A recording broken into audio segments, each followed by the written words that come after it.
Hello and welcome to the second installment of my off-game category commentaries. In this video, I'll be covering the all males category this time, and if you don't know what the half-game categories are, you basically complete only 4 out of the 8 character stories. All males is probably my favorite out of the 4 half-game categories. The reason for that is that it really shows off the potential of all the different equipment we can obtain in the game. And as always, I'll do my best to explain the route and why we do certain things. And with that being said, I hope you all enjoy this video. So, right off the bat, we're gonna start off with Cyrus. And the reason for that is because he's gonna give us the quickest access to a skill known as Evasive Maneuvers, which I'll explain later. But right after the initial cutscenes, we're going to go back into the palace and get the Thunder Soulstone. And Soulstones are consumable items which deal a fixed amount of damage to your opponents, and it's going to be very useful in this chapter because we're not going to be dealing a lot of damage because we're very low leveled, so having the Soulstones to deal a fixed amount of damage for us is pretty valuable. And here we're being introduced to Cyrus's path action. Path actions are how characters interact with the NPCs in this game, and Cyrus's path action is Scrutinize, which allows him to interrogate information from the NPCs. And some of this information can be used to get extra items, some of it can be used to complete quests, and some of it can be used to unlock extra items in shops. So we're going to be using Scrutinize throughout the run to get various resources. And right now we're going to go immediately and scrutinize another soulstone here. We're going to pick it up later, and then we're going to go into the square and scrutinize yet another soulstone. So soulstones come in 3 different sizes: small, medium, and large. Here we're going to pick up a medium one, but we're not going to use it in this chapter because it's going to be useful after this chapter when we want to get the required job points, or JP, to learn evasive maneuvers. And now we're gonna head into the dungeon to face the boss. And along the way, we are going to ideally kill 2 to 3 encounters. So this battle system revolves around 2 mechanics. So the first mechanic is the break mechanic. So each enemy has a certain amount of shields here and weaknesses. And every time I hit an enemy for its weakness, like in this case, the Sentinel is weak to staff, it's gonna lower the shields by 1, and when the shields hit 0, the enemy becomes broken, and they take more damage, and they lose their ability to act on that turn and the following turn. So it's very useful for incapacitating some of your enemies, and also to increase the damage you deal. And the second encounter here, I run into the skeleton, or we call it the bones. And it's one of the less useful encounters here because it doesn't give quite as much job points. And job points are going to be important later because we're going to want to learn a skill known as Evasive Maneuvers, which increases the distance we can travel before we get an encounter.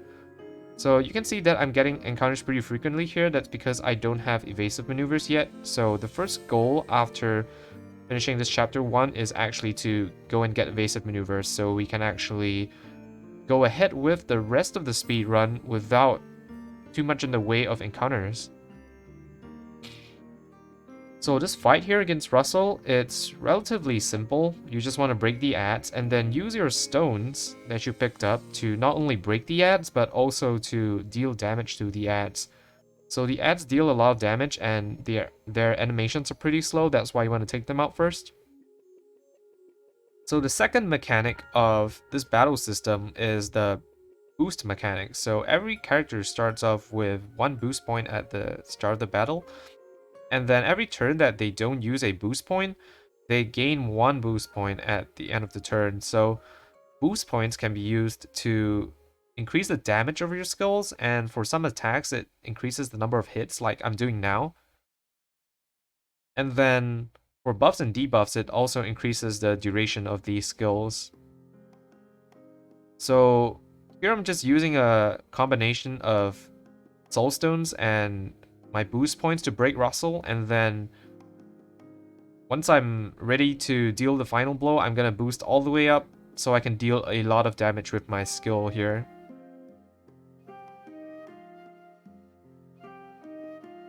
So that was a relatively simple fight. And like I said, the next goal that we want to do is to... the next thing that we want to do is to get evasive maneuvers. So we killed a bunch of encounters along the way because that's just going to give us a bit of JP to get us to give us a kickstart or a head start. But a lot of these encounters are give very little JP. So we only killed those encounters because they were kind of along the way and we were gonna get them anyway. But now we're gonna want encounters that give a bit more JP, because we're not gonna sit around and wait for and kill like a whole bunch of encounters just to get enough JP for evasive maneuvers. So we're gonna need 130 JP to unlock evasive maneuvers. Evasive maneuvers is a support skill which it's kind of like a passive skill. It's basically a passive skill, and you unlock that by learning the base skills of your class. So it's a support skill of the Scholar class, and Cyrus happens to be the Scholar character in this game. So that's why it's pretty fast to start with him, because he has immediate access to evasive maneuvers right after his chapter 1. I run into the ants here, which is kind of annoying because I can't break them. They are weak to staff, but I can only break them one at a time. So the only time I can break them is when I have Lightning Blast, which is a skill that Cyrus can learn, but I need 30 JP to learn Lightning Blast, and if I kill 2 encounters in chapter 1, I won't have enough JP. So in this screen, Whistlewood, it's a higher level area, and the encounters here are going to give a lot more JP.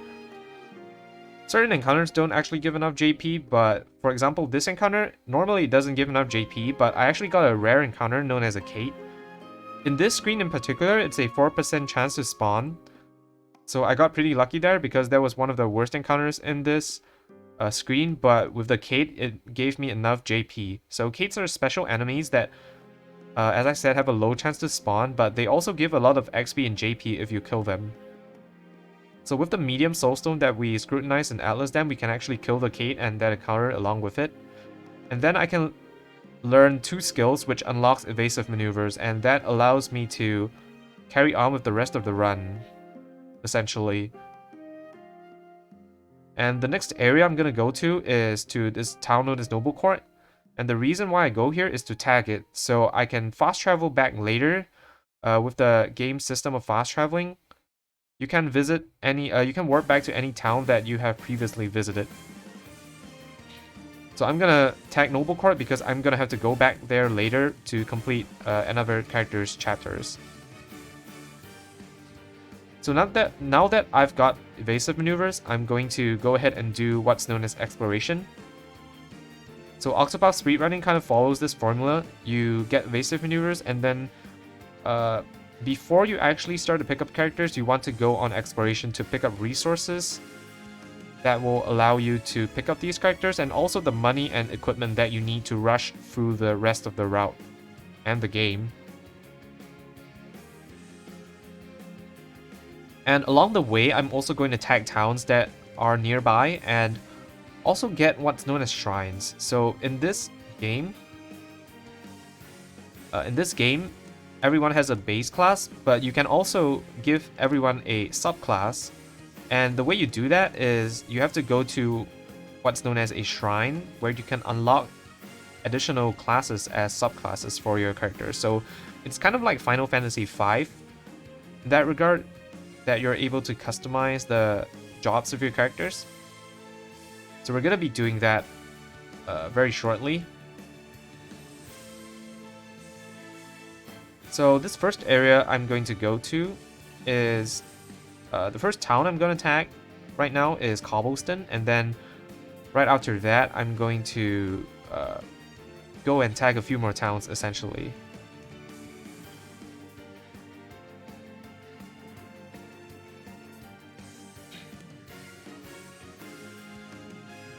So not much to say here.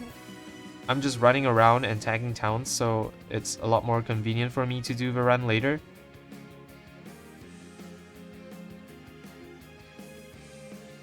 And again, I'm tagging Cobblestone because we're gonna want to pick up a character here later.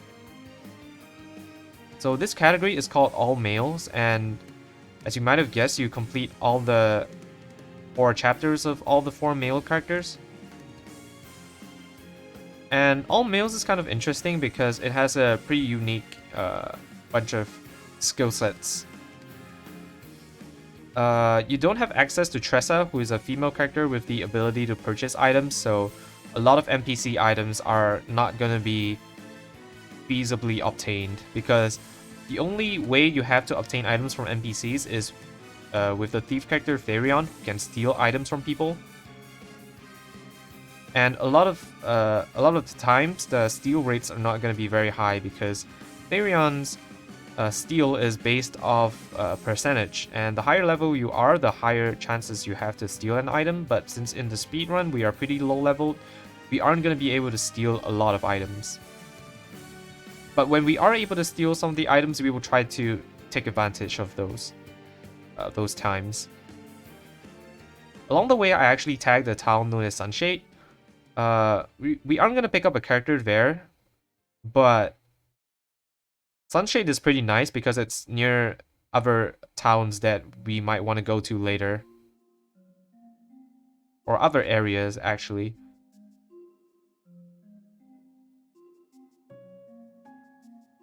And I'm gonna tag Ulrick here because we're gonna pick up another character here later. All Males really has one of the more interesting lineups because you have Elfin, who brings a lot of utility with his concoct ability. So I'll explain more later, but essentially Elfin is a character that brings a lot of support potential to the party, and we're actually going to take advantage of his concoct ability throughout the entire run. So now we're going to head into Quarry Quest, which is where we're going to start Cyrus's chapter 2. When you enter a town and you're able to start a new chapter, you want to accept that, because if you decline it, you have to go to the tavern and restart it, which is very slow. So no harm in doing it now, because we can always just leave and come back later to complete it. We don't have to complete the chapter 2 immediately. So while we're here, we're just going to start Cyrus's chapter 2.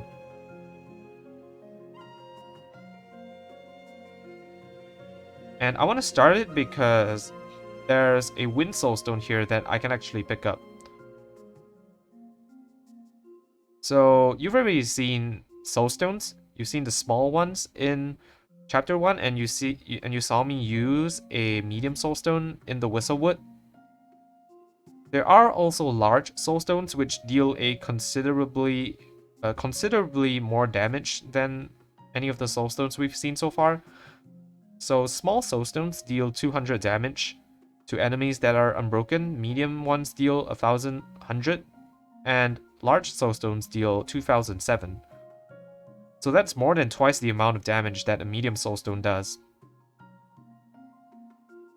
And this is going to be very useful for picking up characters because a lot of the chapter 1 bosses don't have a lot of HP, so you're actually going to be able to kill them pretty quickly with usually a combination of large soulstones and medium soulstones.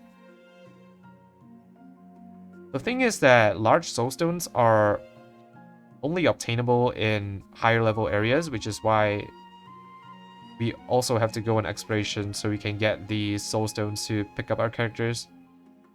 Because otherwise we have to do the fights as the game kind of intends for us to do, which is break the bosses and then slowly whittle them down. But with the power of soulstones, we're actually going to be able to one-turn a lot of these bosses. So this screen here, the Stoneguard Screen, it's very long. You can get an encounter both on the way to Stoneguard and on the way to Moonstruck Coast here. So this screen is also one of the major reset points apart from Whistlewood. Because even what you saw that I got in Whistlewood was the first try Whistlewood, but in reality, the chances of getting a good encounter there is only 25 to 33%. And you also can get ambushed because it's a higher level area. So Whistlewood is also one of the main reset points of this run. Okay, so you saw me do a kind of a trick there. It's to save and then reload that save. What that actually does is that it resets the step counter. So this screen is really long, and if I want to run all the way to the Merchant Shrine, there's a very high chance that I get an encounter. And because this is a high level area and we're like levels, we're level 14 now because we killed the Cade, but we're still pretty much always gonna die if we run into an encounter here. So definitely want to skip that encounter by doing a save and quit. You generally only skip the save and quit if like you're really behind this early in the run and you really want to do that YOLO, otherwise you would just reset anyway. So that's pretty much the only acceptable time where you would skip that save and quit.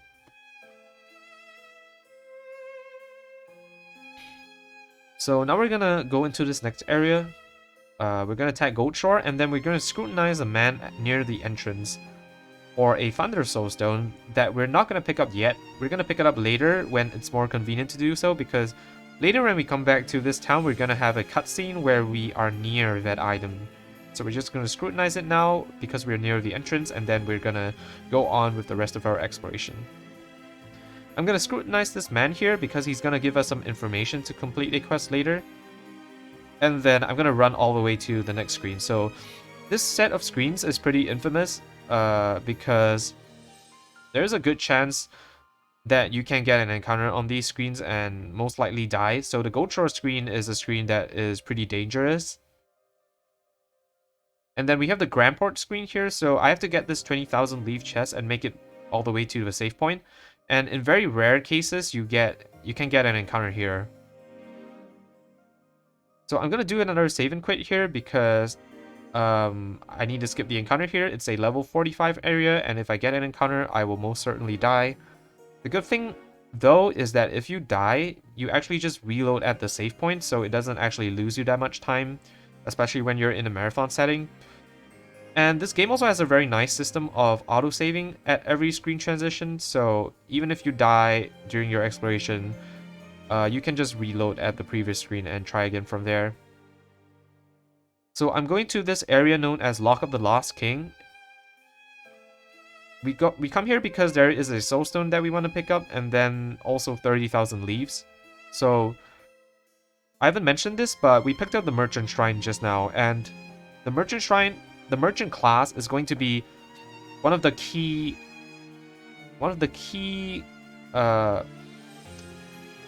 sources of damage in this run, because it has a skill known as Hired Help where you're able to pay money to deal damage. And the highest tier of Hired Help is Veterans, and that deals a truckload of damage. The only problem is that it takes 30,000 leaves per use, so that's one of the main reasons why you have to go on exploration, so you can get enough money to fund Hired Help. And again, Hired Help is very useful because it's not dependent on your stats, so even if your characters are very weak and have not enough stats to deal damage to bosses, you can bypass that with Hired Help. And that's actually the main strategy used for a lot of speedruns in this game. In this category though, we are going to make good use of the weapons that we can pick up as well, in addition to Hired Help. So that's personally one of the reasons why I like this category, is that it doesn't rely solely on Hired Help for its damage. In fact, towards the late game, a lot of our damage is also going to be done with weapons. And it has some of the more interesting equipment setups out of the available categories to run. So now we're going to pick up Therion. The reason why we want to pick up Therion first is because he has a special ability where he's able to unlock certain chests. So certain chests in this game that are purple in color, they can only be unlocked by Therion, and a lot of them have a lot of money and very good equipment. So we want to pick Therion up because in this next section of exploration, we're going to need his ability to unlock these chests.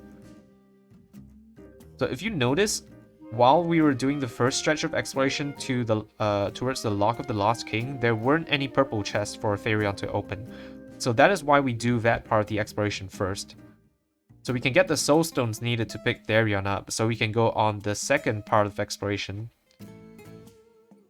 So in this fight, we are finally going to toss one of our large soul stones. Heathcote here is weak to thunder. He has about 2800 HP, and if you recall, a large soulstone deals 2700 damage to unbroken enemies, but if you hit them for their weakness, it actually deals 1.3 times the amount of damage, so that's why I was able to take Heathcote out in one go.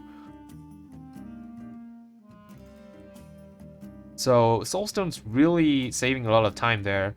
Definitely worth it to go on exploration to pick these up. And now I'm going to make use of Therion's steel to steal some resources which I'll need later. I steal some pomegranates here.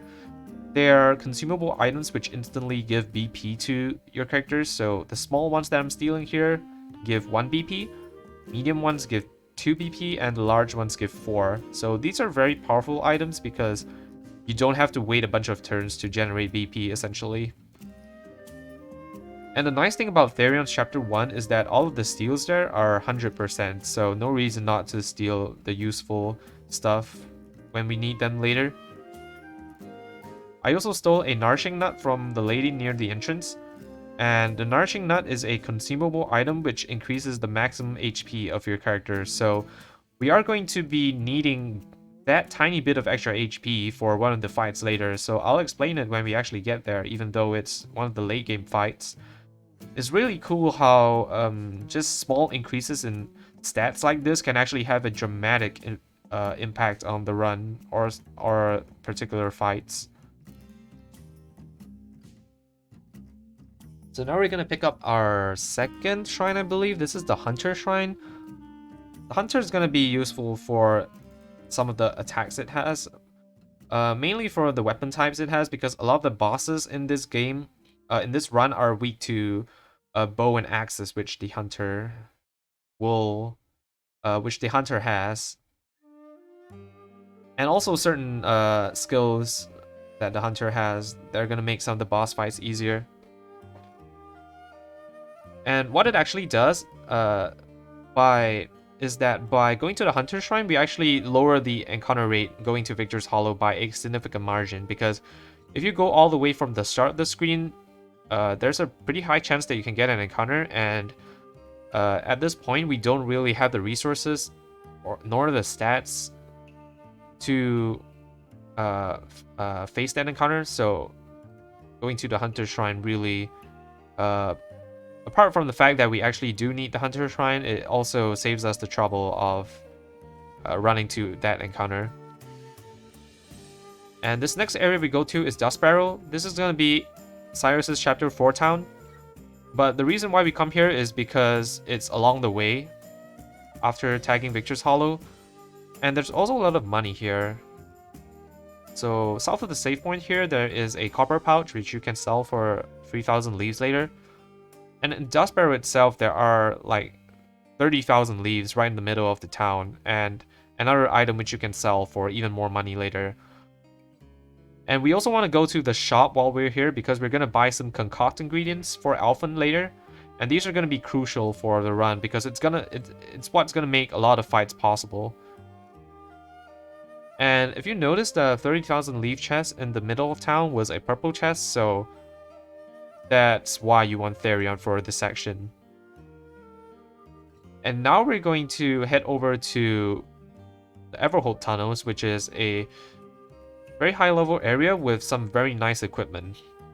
It's a pretty dangerous map, but because the equipment in there is so valuable, it's definitely worth it to go and pick it up. So in the Everhole Tunnels, we're going to pick up 35,000 leaves. We're also going to pick up a large pomegranate. And most importantly, we're going to pick up 2 items, 2 weapons. The first being the Knowledge Staff, which is one of the best staffs in this game, and definitely by far the best staff that we can pick up through exploration. And the second item is the Death Cleaver. So the Death Cleaver is one of the strongest axes in this game, and we're actually going to be using it on Elfin later, who has, because he is an apothecary by base class, he's going to have access to some very strong axe skills. So definitely want to take advantage of the Death Cleaver and the Knowledge Staff. In fact, we're going to be using both of these items all the way until the end game.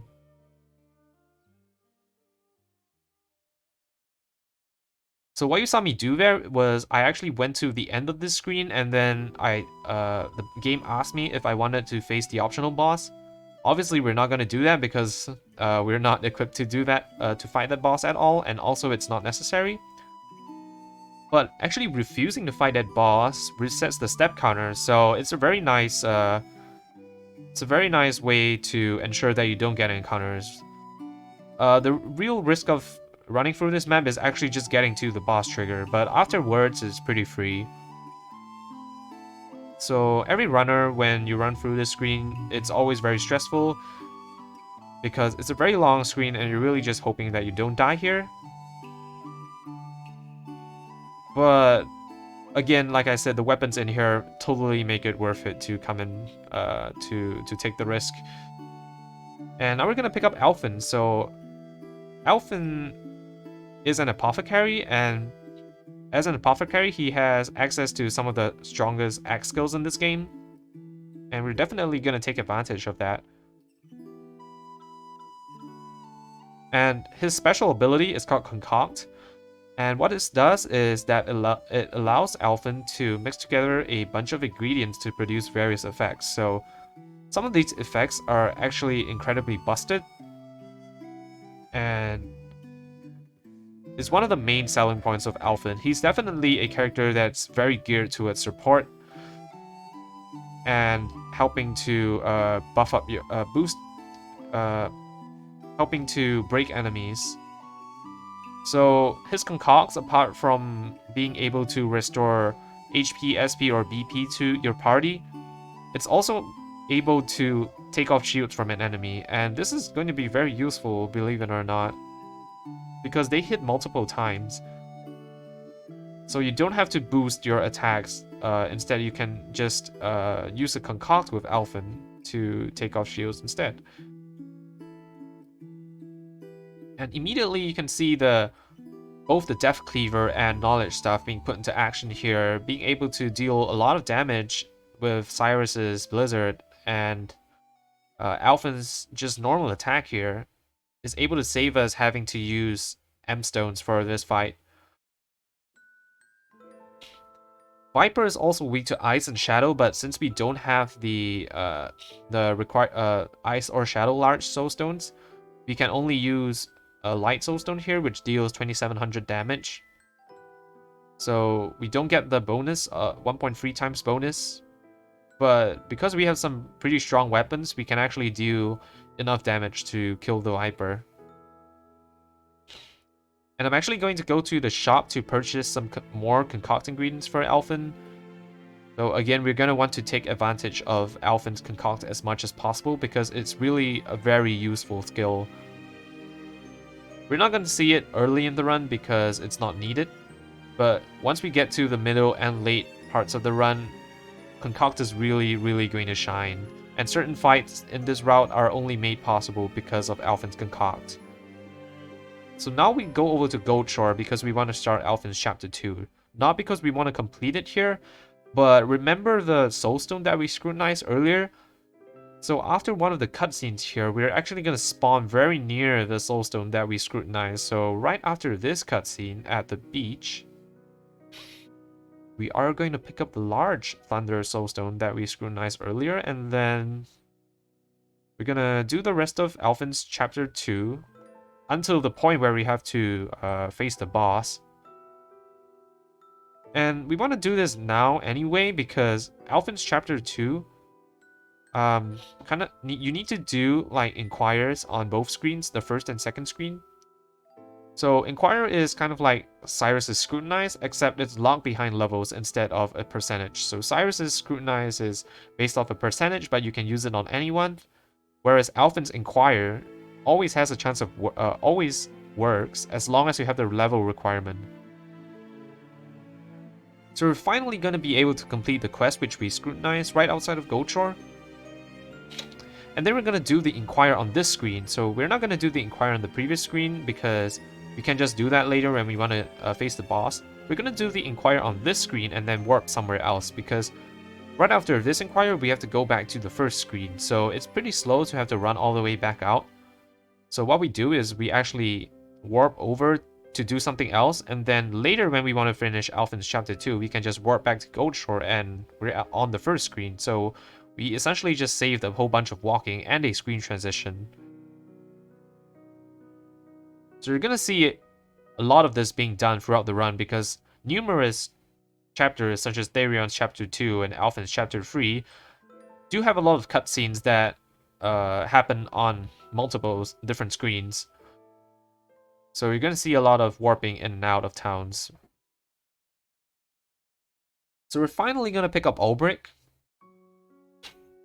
And the reason why we want to pick up Ulbrick last is because he doesn't really offer anything.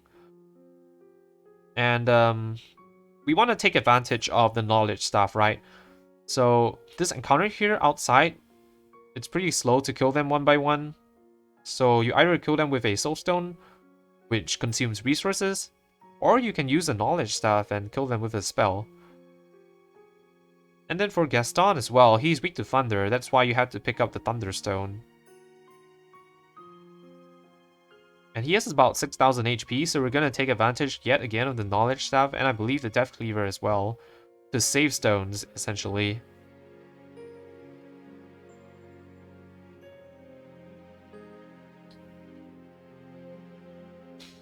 So I'm going to defend with both Cyrus and Elfin. This puts them at the start of the next turn, so they'll be able to act immediately. So Elfin's just going to do the last bit of damage on top of the Lightning Blast here. And that's going to be enough damage to take out Gaston. So that's all of our party assembled, so now we can actually get on with the rest of the run. But before that, we are going to do just a bit more exploration. It's to get the final pieces of equipment that we need. The next area that we want to head to is an area known as Marcelem. So the reason why we want to tag Marcelem or go to Marcelem is not because we have a chapter to complete there later. It's because that there are actually some very useful pieces of equipment there. And also because along the way, we need to we need to tag some towns along the way. So right after Ulbrick's Chapter 1, it puts us right outside of Cobblestone, so we can take advantage of that and go immediately to the next area that we need to go to. And believe it or not, this is actually faster than going from Sunshade because it saves you from having to warp to Sunshade because you're already outside Cobblestone, and it also saves you a screen transition. So even though the Cobblestone screen is slightly longer, the fact that you have fewer screen transitions actually makes it faster to go from Cobblestone right after Ulbrick's Chapter 1. Ulbrick's Chapter 1.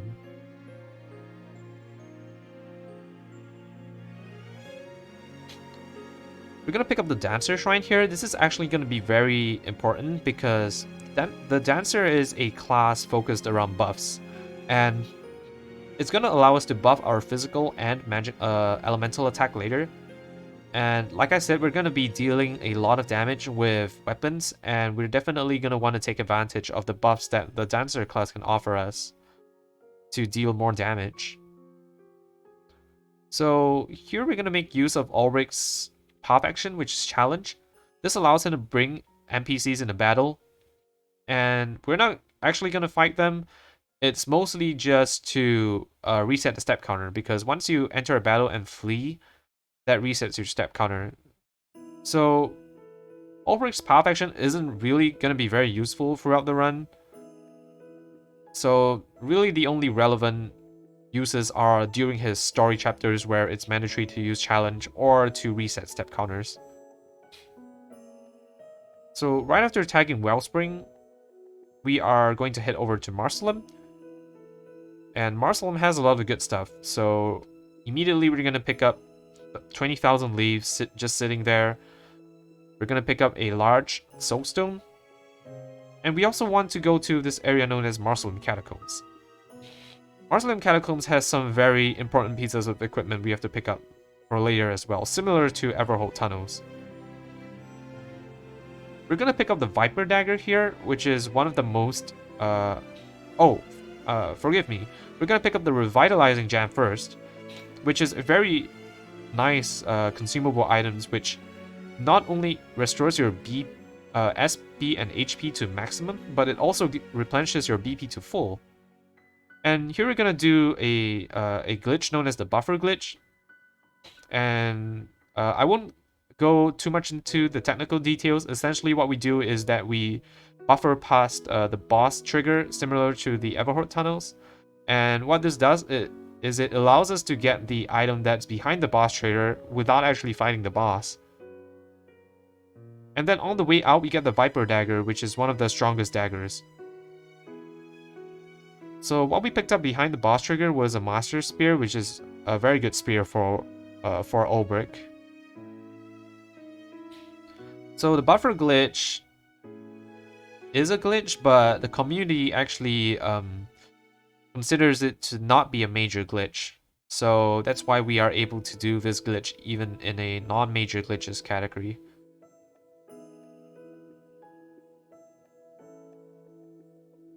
And the reason for that is because there are actually other other glitches that are a lot more game breaking, and then there is also a use of the buffer glitch that allows you to skip encounters by creating a lot of lag in the game, and that is use of the buffer glitch that the community considers to be game breaking and not considered non-major glitches.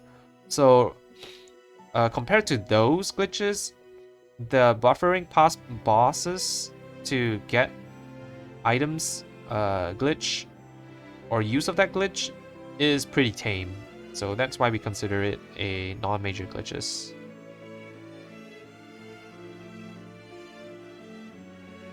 So like I said, now we're gonna do Therion Chapter 2 because it's gonna have like cutscenes on the first and second screen. So we're gonna go there first. So after the cutscene on the second screen, we have to go back to the first screen. Then we just warp out of there. So when we warp back later, we are on the first screen. So we are actually gonna do Cyrus's Chapter 2 now. We're gonna finish up the scrutinizers here that we're gonna do, that we're gonna need to do for to progress with the story, and then we're gonna do our first menu of this game. So, or the first kind of big menu rather. So what we're gonna do in this menu is first I'm gonna swap the party order, then I'm gonna give some equipment to people. I'm gonna give the Viper Dagger, I'm gonna take up the Knowledge Staff, and then I'm gonna optimize Ulbrick. I'm gonna give Armor Corrosive, give Hired Help to Cyrus, Amputation, Black Hole Trap, and Insight. So I'll explain what those are now. Firstly, we swap the party order because we want Therion to be in the first slot because there's a steal later with a very low % chance.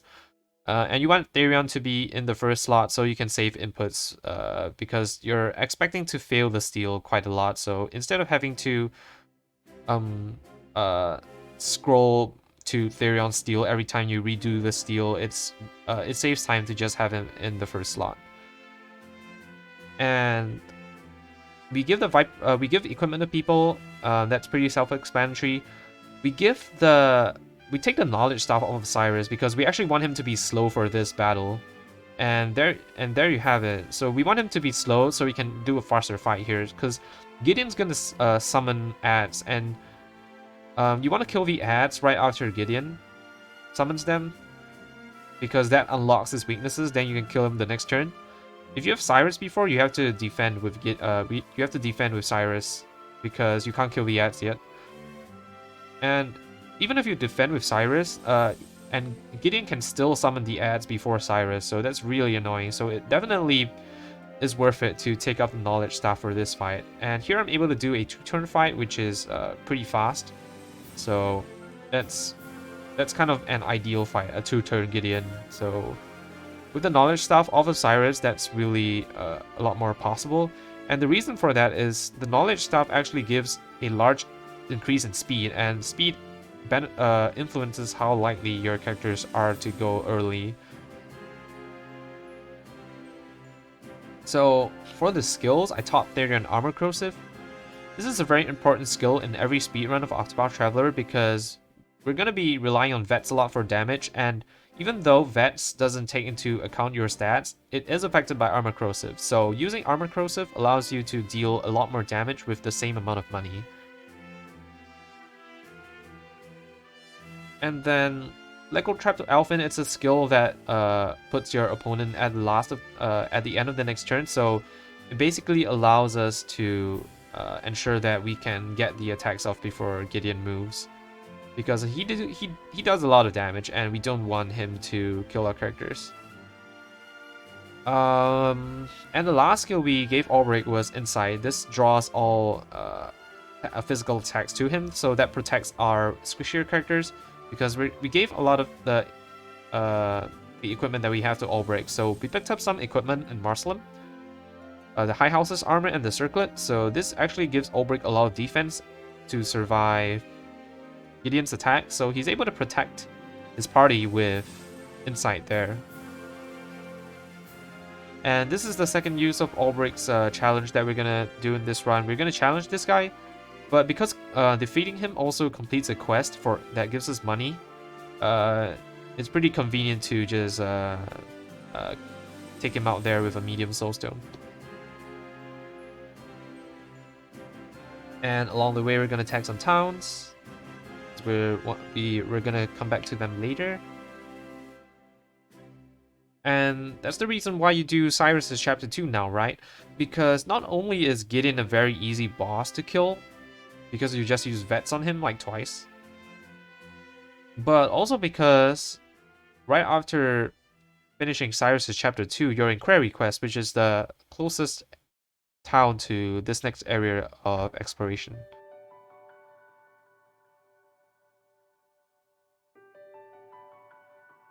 So now we're done with that, we're gonna go over to Riverford here. I can't remember if we scrutinize this stone here. I believe we do, and yes we do. So we're gonna make we've made a lot of use of Cyrus's scrutinize so far to pick up stones, and these stones are gonna be very important because we're pretty limited on stones in half game categories, and we're gonna be reliant on a skill known as Endless Items to save resources. So Endless Items is a support skill of the Merchant class that allows you to duplicate items at a 25% rate every time you use them, which means that if it procs, it's as if you never used the item. So we actually don't pick up enough stones to complete the route, because the time it takes to pick up the rest of the stones is a lot. So what we're gonna do is we're actually gonna try to save stones, and one of the main ways to save stones is through Endless Items. So we're in this next area here, the Refuge Ruins. The reason why we come here is because there's a bunch of good equipment to pick up, and one of them is the Forbidden Blade. So Forbidden Blade's kind of like knowledge stuff. We're not going to use it for damage, but it's going to give Ulbrick some nice speed for later, which is relevant for some fights. We're also going to pick up the Force Shield at the end of the dungeon. So this is a very nice shield. It's one of the best shields in the game. And it's going to buff up our characters, beef up our characters quite a bit. So right now we're back in Noble Court to proceed with Therion's story. We want to come here now because there's some equipment that we want to steal, like the Empowering Ring from the guy. The Empowering Ring is an accessory which increases your maximum HP. So this is going to be relevant later. We definitely want the Empowering Ring. We're also going to scrutinize a Thunder Soulstone from the lady near the entrance. So there's a lot of stuff here that we have to do that's dependent on percentage. If you fail a pop action here, in any town, it loses you 1 reputation. You start with 5 in every town, and when you have 0 reputation, you can't use any more path actions in that town. And what you have to do is you have to go to the tavern and pay a sum of money to reset your reputation. So even if we fail a lot of the scrutinizers or steals in Noble Court, we can just go and reset our reputation. And fortunately for us, I think, fortunately for us, the reputation reset rate is not very high. The game kind of intends for that because you are going to be doing a lot of steals in that town, so the reset rate isn't very high. So right after the second steal on the second screen, we're gonna go over and finish Elfin's chapter 2. We're gonna give Ulbrick the rest of the equipment that we picked up, and I believe we give the Empowering Ring to Cyrus, because Cyrus is actually one of the squishiest characters in this game, so he's gonna need that Empowering Ring to lift some attacks later. We're also gonna give some jobs to people. I believe we gave Elfin a Dancer class, because he's not really going to be doing much in these battles, so he has quite a few dead turns, and those dead turns he can use to buff himself. Because we gave him amputation, so he's gonna be able to deal some nice damage now with his Death Cleaver, and I believe it's gonna be relevant for this upcoming fight.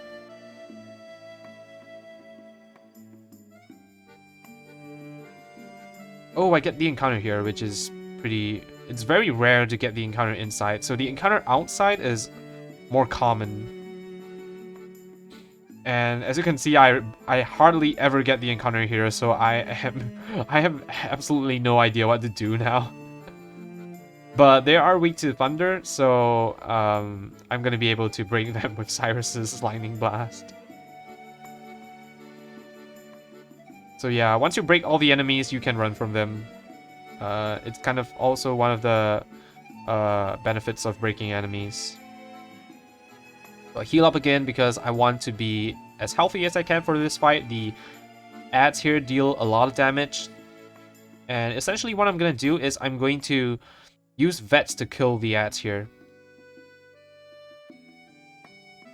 And then I'm going to use my weapons to take out Vanessa. She doesn't have a lot of HP, so I don't need another set of vets to kill her. Otherwise, we would have to get a bunch of money for that, and that's some of the money in this game is pretty slow. So the route's kind of made in a way that we pick up the most convenient sources of money, and we skip out the slower sources of money. So we use vets to kill the ads, and Insight with Ulbrick on turn 1 to draw all the attacks to him. So that's one of the benefits of the Forbidden Blade. It gives him a lot of speed, which makes him very likely to act before the ads. So he's able to incite the attacks from them. And now, yeah, Amputation deals so much damage there with the Lion Dance on Elfin. That's a skill which buffs his physical attack by 1.5 times. And normally the buffs last 2 turns, but with a support skill known as the Show Goes On, we are able to make these buffs last 1 turn longer, so he's able to have the Lion Dance all the way until turn 3. And I believe we used one of Elfin's concocts to actually break Vanessa there, if I'm not wrong. So the first instance that we use his concoct, I believe we might see it as well in the Ulrick fight, and definitely we're gonna see it later in Ulbrick's chapter 2. But now we are finally gonna head over to Noble Court and finish Therion's chapter 3. A very long chapter, a lot of cutscenes on both screens, so we took our time in between chapters to come and make progress in this chapter, and now we're finally able to complete it. So the Ulrick fight is kind of similar. You have the ads and you want to draw the attacks away from them as much as you can. So we're going to make use again of Speedy Ulbrick to Insight. And with Cyrus, we're going to defend again to Vets away the ads.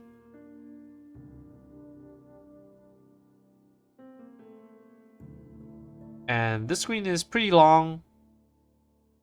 It's also a man's type dungeon, so normally when you go through a screen transition, it will reset your step counter, but for man's type dungeons, it actually doesn't. So I have to do a save and quit here. The good thing is that even though it doesn't reset your step counter when you go to a different screen, it actually still autosaves. So I can use that as a save and quit point, basically. And that allows me to make it to the end of the dungeon without getting an encounter. You can actually make it past all the way from the through all the way from the start without an encounter, but it's pretty likely that you get one. So definitely want to play it safe if you're on good pace like I am.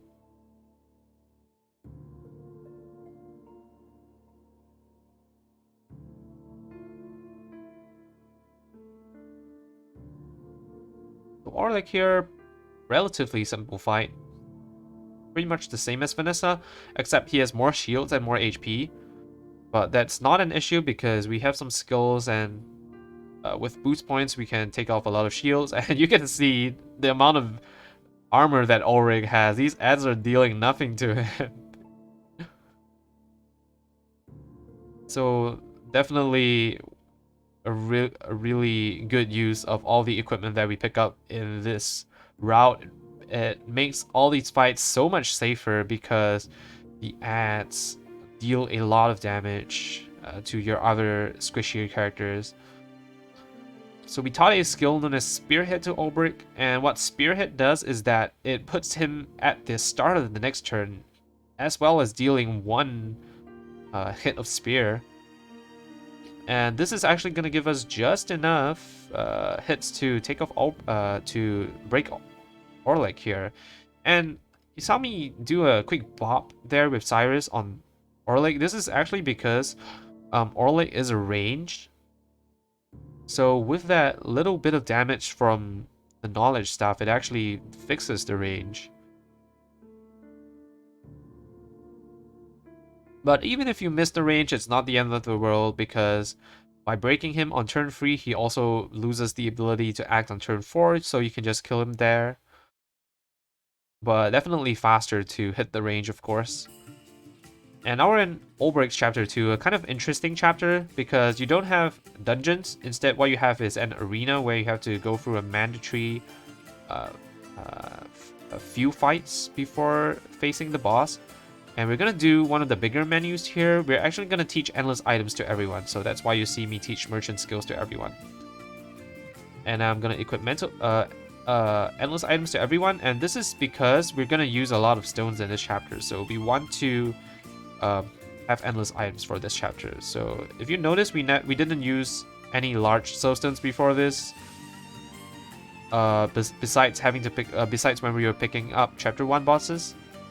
So we save the stone usage for now when we actually have access to endless items. And this is where the Master Spear is important because it's gonna allow us to not have to use stones and other resources for these fights. So Ulbrick here is able to use his 1,000 spears and his spearhead or whatever to take out his challenges. I believe the next fight we're actually going to use a stone on, and that's just because it's a lot faster. The normal fight is I think like 5 turns, so with a stone you're able to do it in 3 turns.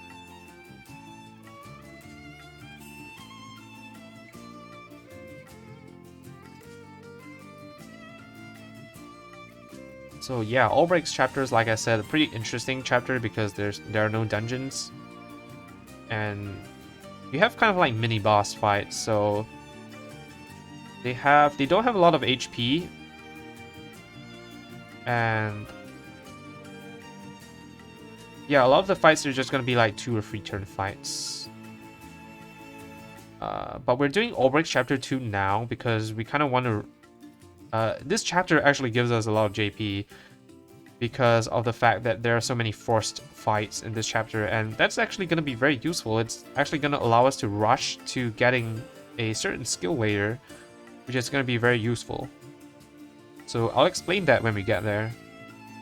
But for now, here's Victorino. So before we actually go into the arena, we have to face Victorino and his pirate gang. So all of them will be weak to sword, so we're going to use level slash and Elfin's concoct here, very useful, taking off 2 shields while preserving his BP, and then he's weak to daggers, so HP Thief, pretty strong dagger skill, which also deals 2 hits, and then Lightning Blast to break the ads here. So the level slash actually does just enough damage that we can, I believe, kill the ads. Otherwise, the ads are, I think it's a range. I think we use an M stone here. Yeah.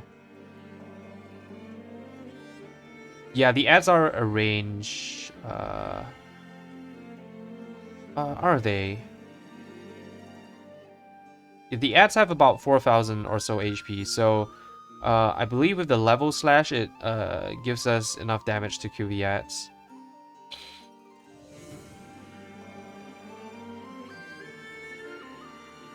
And now we're in the arena, we're going to scrutinize this guy here for a soulstone.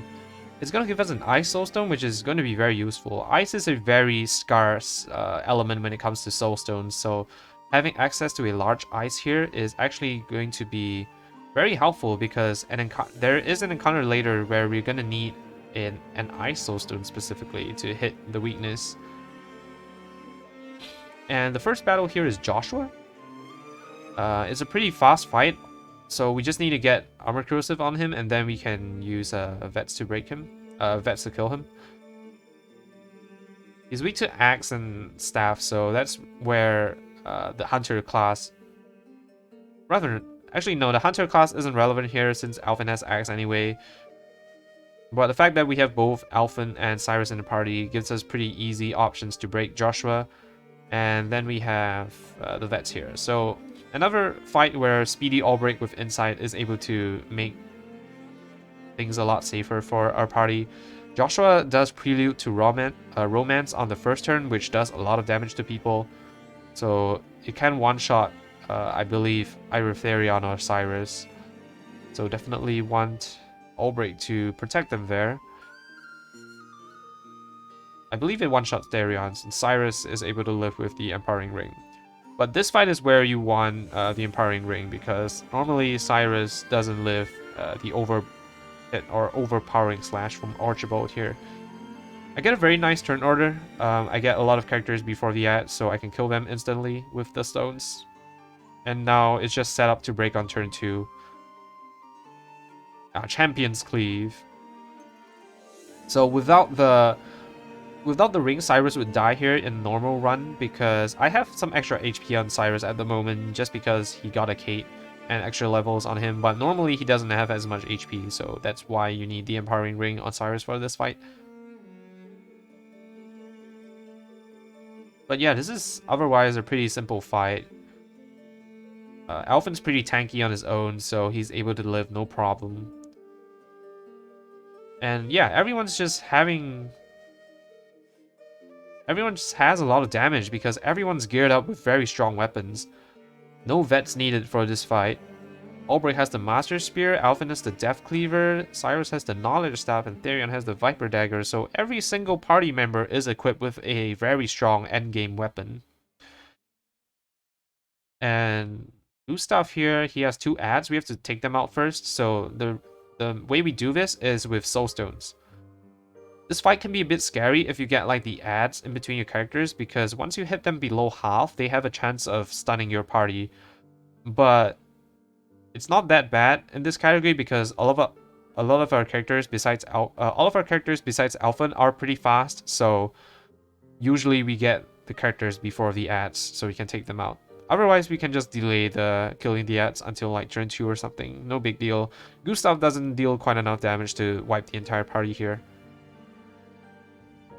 But here we get a pretty fast fight. We're able to kill the ads instantly and then break Gustav before he even does anything.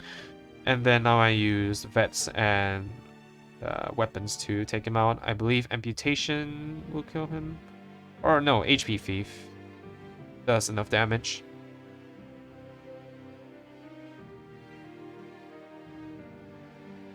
So yeah, I saved a whole bunch of time here. I believe that's just from the fact that I got some pretty fast fights. And after Ulbrick's Chapter 2, we have to go back to the first screen. So in the meantime, we're actually going to come over here to the Shrine of the Warbringer to pick up some more money. So one thing about a Joshua fight is that you can actually do it with one more soulstone and not use vets, and by doing that you can save having to come to the Warbringer Shrine for the 30,000. But it's actually the same amount of time. I timed the fights. By extending the Joshua fight one turn and not using vets is actually the same as having a 2-turn Joshua with the Warbringer Shrine. So definitely more worth it to use vets on Joshua, because not only is the fight safer, but you also save a stone. And now we're gonna steal a concoct ingredient known as the Curious Bloom here. We also stole one in Noble Court. Curious Bloom is gonna be one of the most important concoct materials for Elfin, because it's gonna give him the ability to protect our party from status effects with one of his concocts. And some of the bosses later will be able to status our party, so definitely want to have that option available. And now that we're done with Ulbrick Chapter 2, we can go over to this next area. I believe we are going to tag Northreach now, which is Therion's Chapter 4, so the most convenient place or time to do that is right after Ulbrick Chapter 2 when you're in Victor's Hollows. That way you can exit and make your way over to Northreach, because it's the closest town to Northreach. And along the way to Northreach, there is an encounter that we're always going to get, because the screen is just too long to not get an encounter. But fortunately for us, the lizards, which are a fixed encounter on that screen, are weak to axe and have 2 shields each. So they are very easy to break with bandits, hired help bandits. And because our characters are pretty beefy at this point, and Ulrick is the merchant and he has all the armor on him, this fight is very... It's not risky at all, despite the fact that it's in a high level area.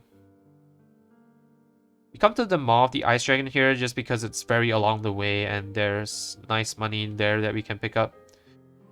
It's one of the faster sources of money. I think it's only 30 seconds for my timing. Warbringer is about 35 seconds.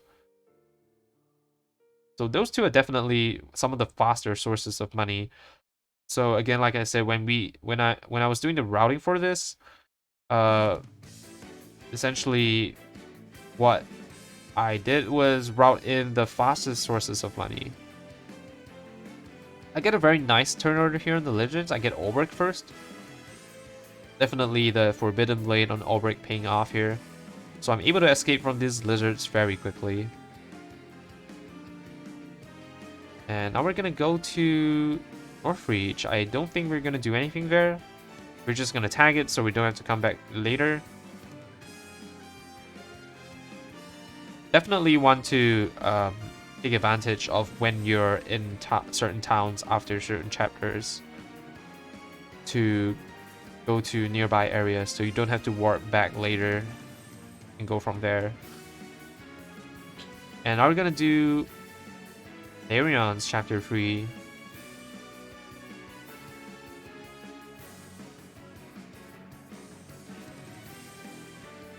And the reason why you can actually do Ulbrick or Therion's Chapter 3 now.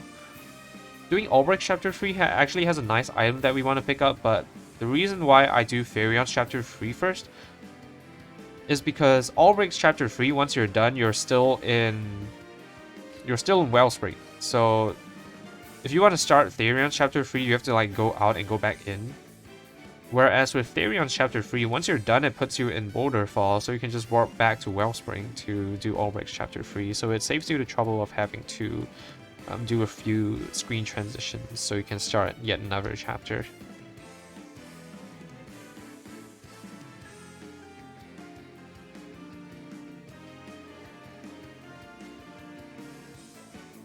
So yeah, just doing Therion's Chapter 3 here. So right after this cutscene, you can actually steal the quest item from the person right in front of Therion, or right in front of you, but it has a very low steal chance, so it's more worth it to go back to town where this item has a much higher chance of being stolen.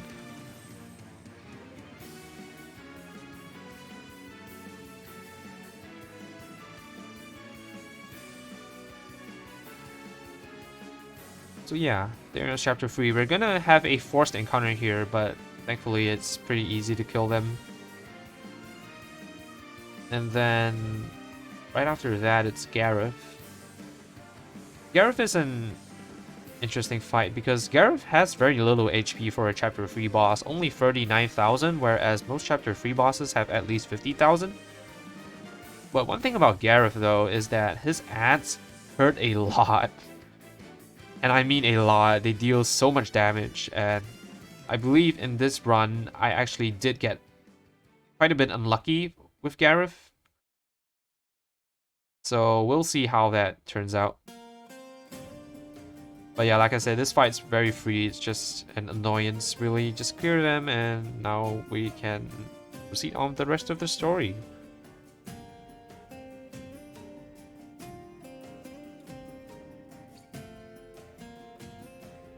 Yeah, I'm just checking my HP there because, like I said, the ads deal a lot of damage and you want to make sure you're healthy.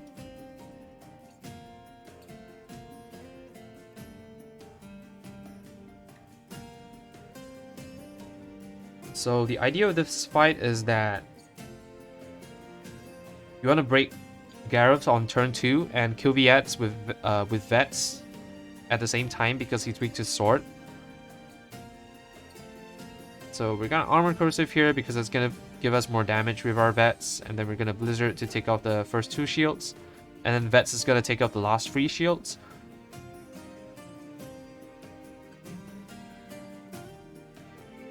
Oh, we do actually take off 2 more shields because that's gonna give us more damage later. I get very unlucky. Therion died to a slice there. I think it's actually a range for Therion to die, so a bit unlucky. So here I'm just a bit flustered, I'm not sure what to do, and I decide to recover the fight by throwing a large stone, I believe. So yeah, I'm still fumbling around because I'm thinking at this point, if I have to use a large soul stone, it means I have to save 1 more stone later. So I'm thinking at this point I'm just thinking if it's worth it to do so, and in the end I kind of just have to bite the bullet and use the soul stone because there isn't really much I can do otherwise, because once you die you actually lose all the BP you have, which is very annoying, so Therion's not going to be able to do quite as much damage. Luckily I do get a proc on one of the stones, so I only had a net loss of 1 stone in this fight. But overall still probably the worst fight in this run for me. But now we're in Boulder Fall, we're gonna take advantage of this and we're gonna go to the shop that's nearby. We're gonna purchase an Herb of Valor, which is a status healing item, and that might pop up later.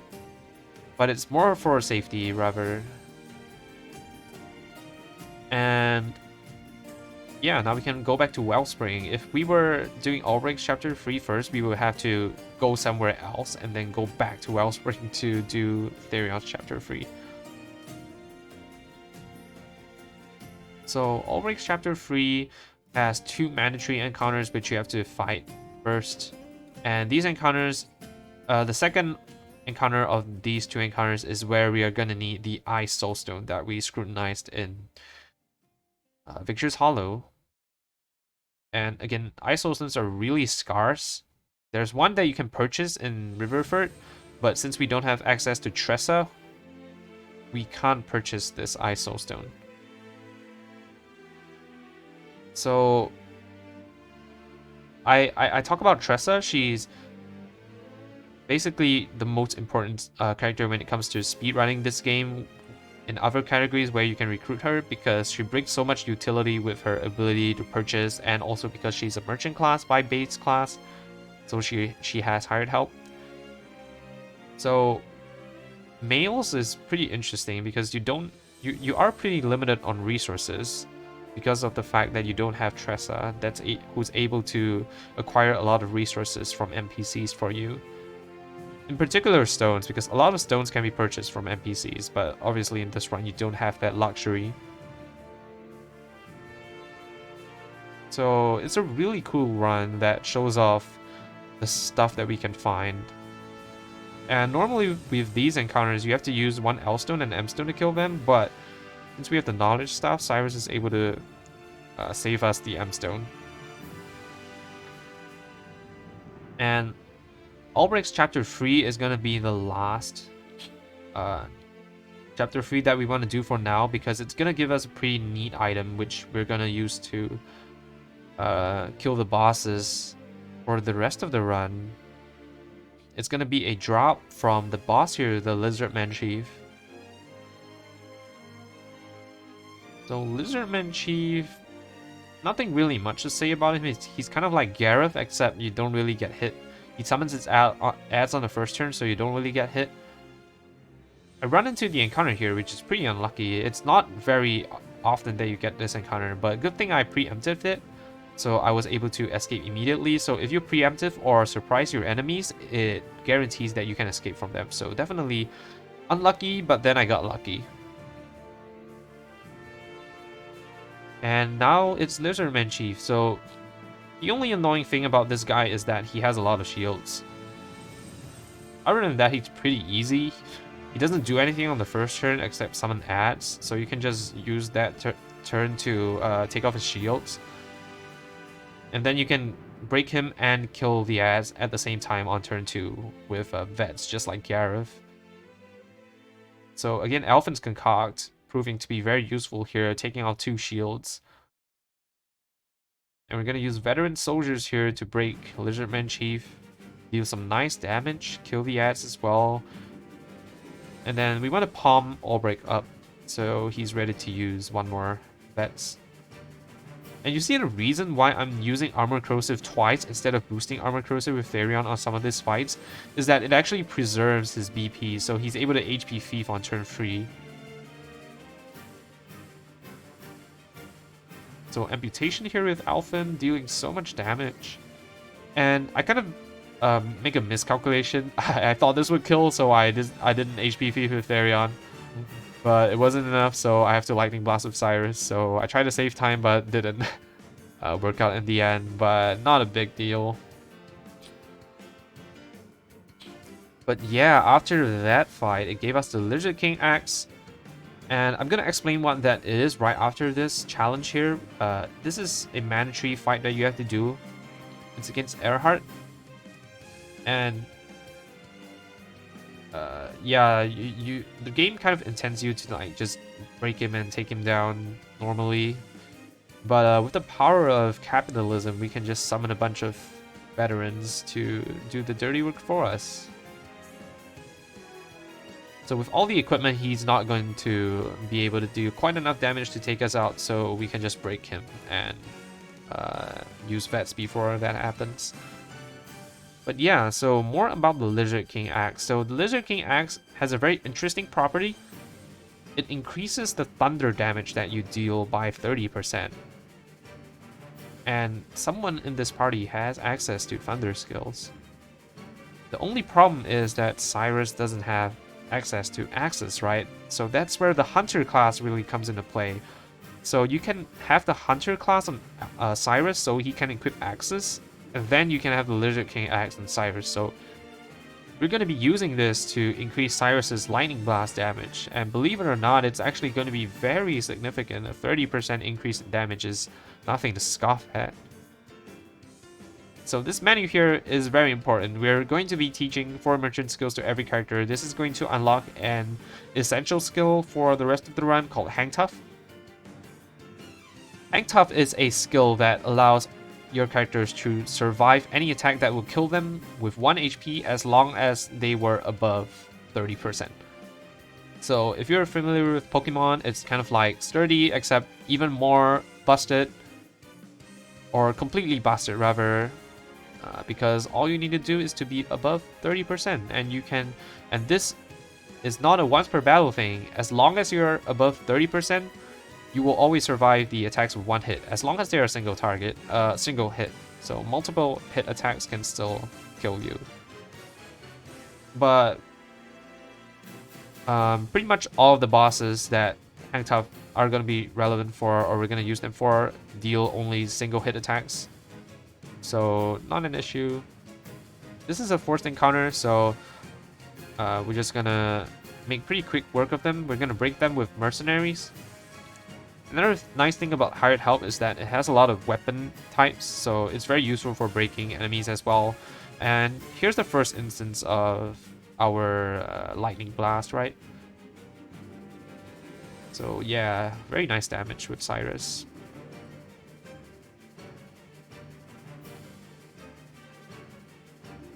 So lightning blast on itself actually doesn't deal that much damage, but with the little boost from Lizardking axe, it actually turns out to be very significant.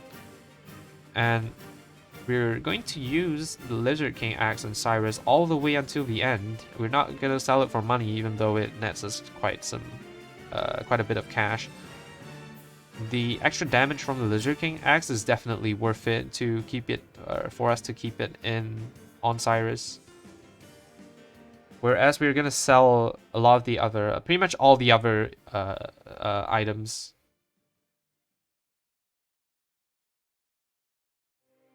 So now we're finally going to start Elfin's Chapter 3. So the closest town is Sunshade. That's why we tagged it earlier, so we can run over to Saintsbridge from here. And Elfin's Chapter 3 is also one of those chapters where there are a lot of cutscenes, and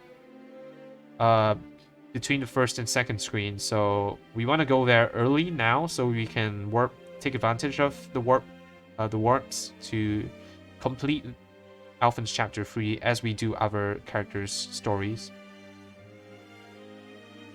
So Therion's Chapter 4, also one of those chapters where you have to go back to the first screen, so that's why we're doing this now. On the way to Saintsbridge, you can get an encounter, so pretty nice that I didn't get one there. And then now we're at Saintsbridge, we can actually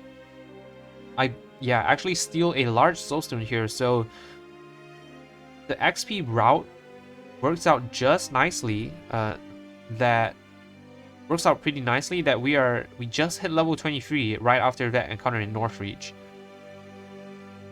And at level 23, large soulstones become a 55% steal.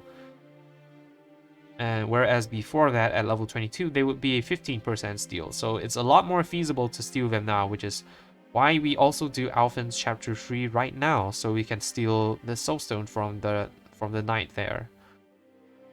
We really want to take advantage of all the resources that we have access to. Speaking of access, we can steal a money item from this guy and then scrutinize him for even more money. And then now we have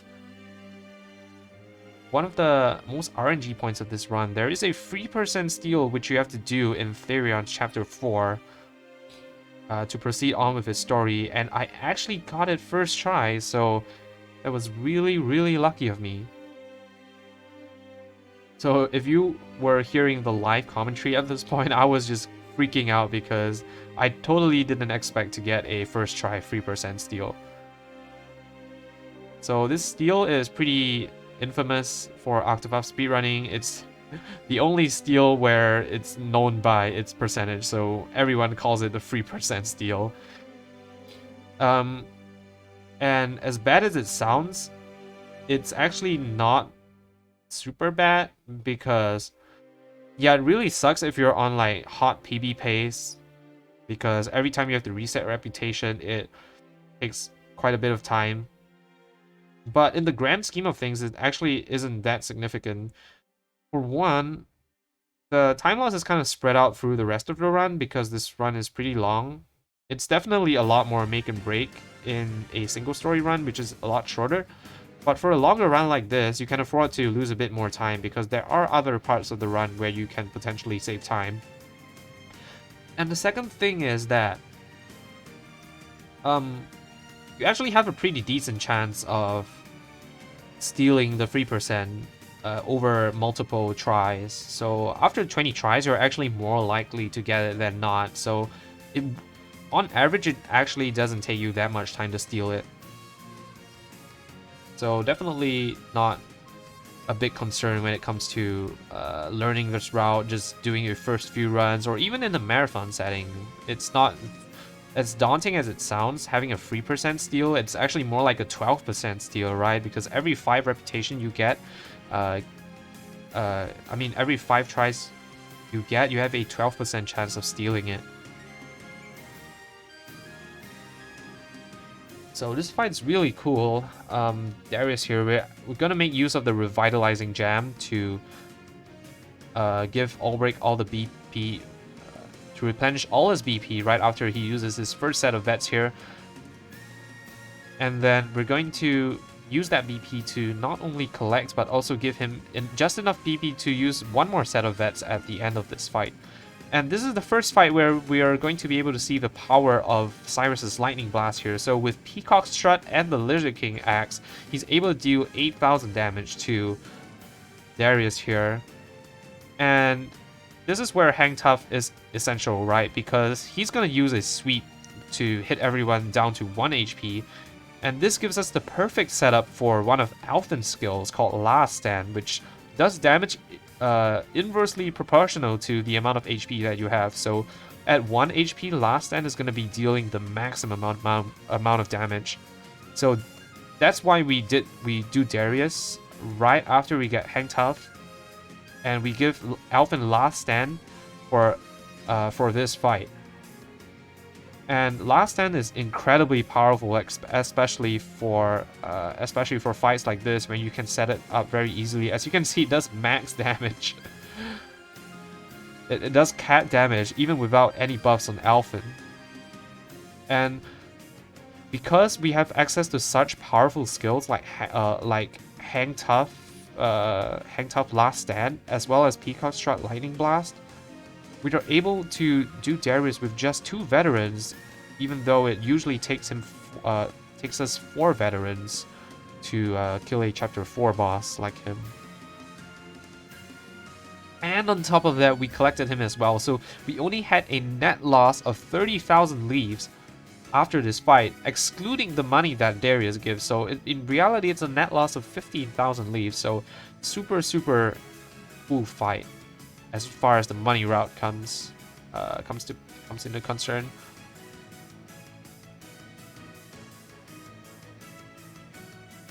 So, mention Last Stand. Yeah, a lot of the bosses right now, Last Stand is super good for males because 3 out of 4 of the final bosses do AoE attacks right after their breaks. Or 2 out of 4 actually. The last one, Lucia, pretty much we don't break her until the end, but before the break she always uses AoE attacks. So essentially on every boss that we're going to use the Death Cleaver for, we are able to have the perfect setup for Elfin to be at 1 HP.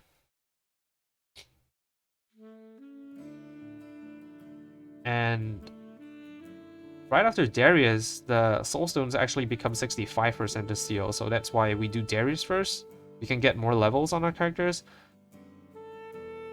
And also because he's one of the easiest bosses to kill, right? So the bosses are kind of structured in a way for ordered in a way for a reason. Darius is the easiest to kill, and we need the extra levels from the bosses that we're gonna kill now for later. Especially in particular Lucia. Because we're gonna want to have a certain amount of HP on Ulbrick before we actually attempt that fight, otherwise we're not gonna have a good time. So now we do Cyrus's Chapter 3, Yvonne. It's a pretty scary fight, normally. So what this fight is Yvonne himself does a lot of damage, and then his ads have AoE attacks called Tornado, which deal a lot of damage to your party. So Tornado is actually going to be able to bypass, I mean, if you get Tornadoed a lot, it's actually going to be able to bypass your Hang Tough. So that's really bad. We don't want to see that happen. The good thing is, though, that we have a lot of speed on our characters, so most of the time we're gonna go before the ads have a chance to tornado us. And they're also not guaranteed to tornado anyway. So generally this fight is pretty safe. The screen is pretty long, so luckily I didn't get an encounter here, and then we can get right into this fight. Yvonne is actually the longest chapter 3 fight that we're going to be doing. It's actually going to be a 5-turn fight. And the only reason for that is because there's not a good way to break Yvonne and then set up armor corrosive and everything on him while also killing the ads. So we have to take our time to kill the ads here and then break Yvonne. So I'm going to use a lot of stones here because the ads actually have a lot of HP, so we need to use multiple stones to kill them. Elfin's Concord really put in a lot of work here, so the number of shields that he can take off is dependent on the potency of the concoct ingredients that you use, and that's why we purchased some pretty strong concoct ingredients in Dust Barrel when we first went there. So the ruinous seeds that we picked up allow Elfin to take out free shields, which is extremely relevant for the bosses that we are going to be doing, as well as Darius, which we already killed. So Lightning Blast here fixes the range if, let's say, Elfin was used amputation before Therion's Lion Dance, which is the case in this fight.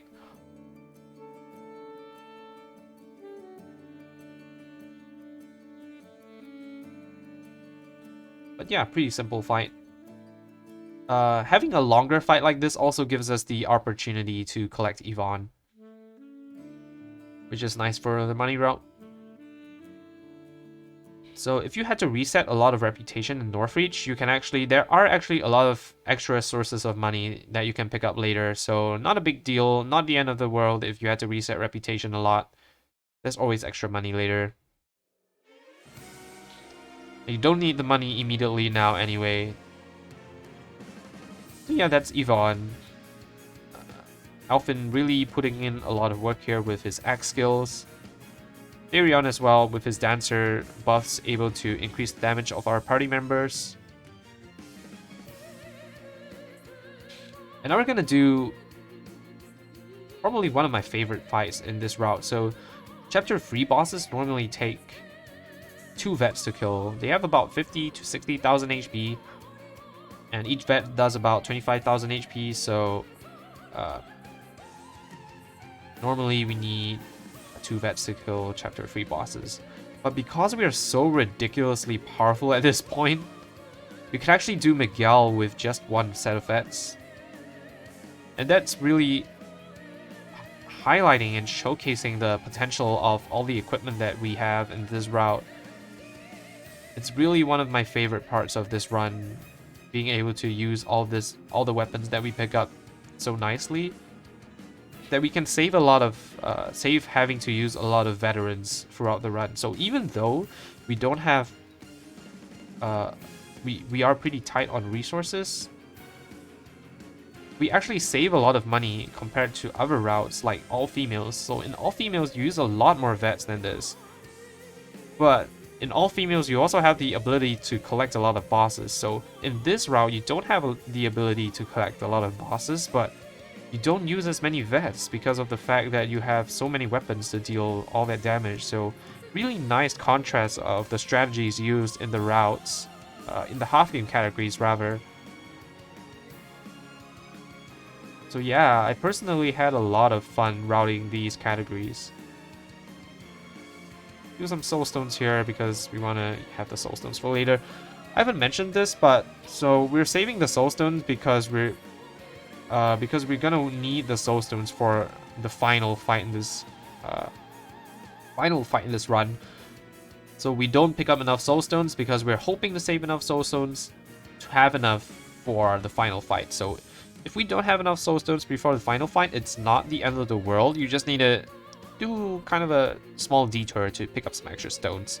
So obviously faster if you just save the stones in the first place. So that's why the route is kind of done in such a way that we don't pick up enough stones. It's assuming that you save enough stones, but even if you don't, it's perfectly you're perfectly able to finish the route.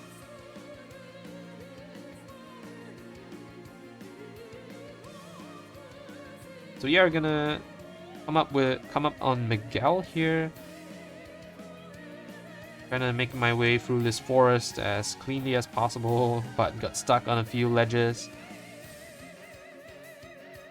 Good thing about bonking is that it actually doesn't give you increased encounter rates. It just kind of slows you down a bit. I believe at this point of the run, I needed to save one more stone. And in this fight, you can actually save one stone if you get the defense drop from one of Elfin's concocts here, which I do. So really good. That allows me to do a slightly different strat here. So instead of having to armor corrosive on turn 2 with Therion, I can actually buff himself instead with Lion Dance. So Elfin's concoct there with the Essence of Grave actually, on top of dealing wind damage, which takes shields off of Miguel, it actually has a chance to lower Miguel's defense as well, similar to armor corrosive. So I'm able to skip that here and then buff Therion instead. So what that does is actually allows me to save one Elfstone on this fight because of the extra damage I get from the Lion Dance. And like I said, with just one Vets, we are able to take Miguel out very nicely. Lightning Blast here dealing so much damage, 10,000 damage, so pretty much damage cap. And I was able to save the final stone that I needed to have enough stones to complete the end of the run, to complete the entire route without having to go pick up extra stones. So at this point, I'm feeling really good, especially because I'm so far ahead of my current PB at that time.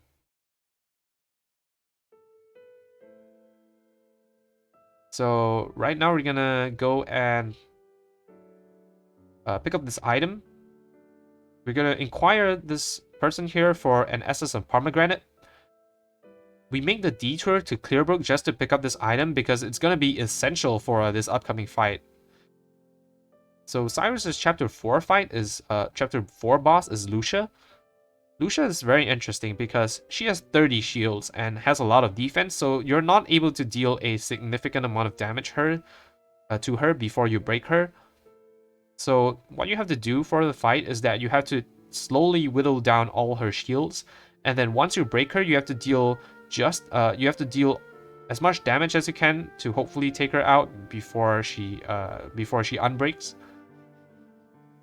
Once she unbreaks, she changes her weaknesses to elemental attacks, and it becomes very hard to kill her from there. So definitely you want to finish the fight before the end of the first break.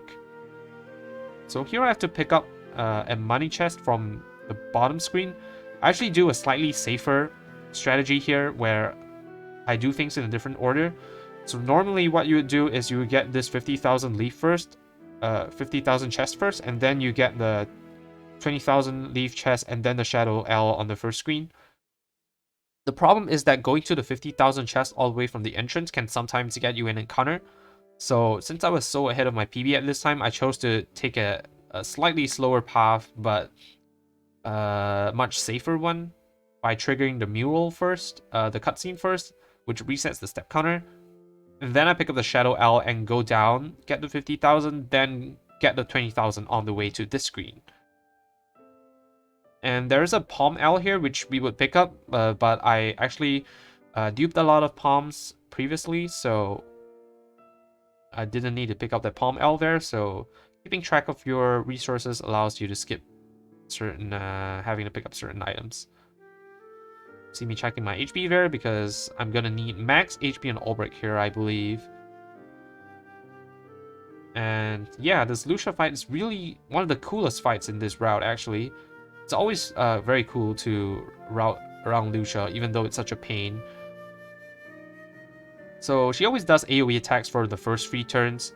So we're able to have a very consistent setup for Elfin's last stand. So we're just gonna heal up before she sweeps again on the second turn. And again, since everyone is hang tough, we don't need to heal up to full to survive the attack. I used an M-Stone there because it deals just enough damage to kill Lucia. And here we're going to make a lot of use of Elfin's Concoct. So the first Concoct we use here is Great Wood Panacea. This gives everyone a full heal from with this HP.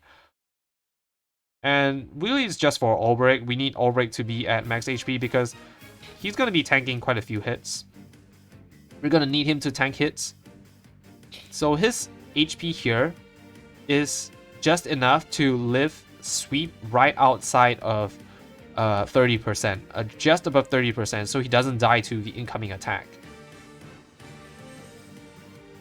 So on this turn, we have to use Curious Bloom plus Soothing Dust with Elfin, because on this turn, Lucia is going to use an attack called Wallop, which has a chance of stunning Ulbrick here. So we need to use Curious Mist here in order to protect Ulbrick from getting stunned. And the HP also allows Ulbrick to live Wallop with just above 30 HP, so it is calculated. So without the Nourishing S, which we gave to Ulbrick, the Nourishing S that we stole from Boulderfall, Ulbrick would die on turn 3. And now we're just going to set up for the kill. We're going to take off the remaining number of shields, going to set up Armor Corrosive. And then now we're going to use the most busted Concoct with Elfin. Purifying Dust plus Essence of Pomegranate, which gives 2 BP to everyone. A really, really busted Concoct, because essentially what you do is you give a Pom M to every character in your party. So yeah, that's just really strong, because Poms are usually a single target item, but now we can use them on everyone. And 2 BP is really a lot of BP. And essentially what that did is it really sped up the fight by a lot, because we're able to cut turns from this fight just by having more BP on our characters. And now we're gonna deal all the damage with Lucia just in 2 turns. Fortunately for us, Lucia doesn't have that much HP. She has 84,000 HP, which is the lowest of any Chapter 4 boss. So that definitely helps us here. And one thing you saw is that the Lizardking axe actually increases the damage done with under Soulstones as well. So while Cyrus didn't have enough BP yet, we used a stone with him, and then we used Lightning Blast on the next turn. And that increase in damage from the Lizardking axe for the stone is also relevant, because it gives us just enough damage to take out Lucia.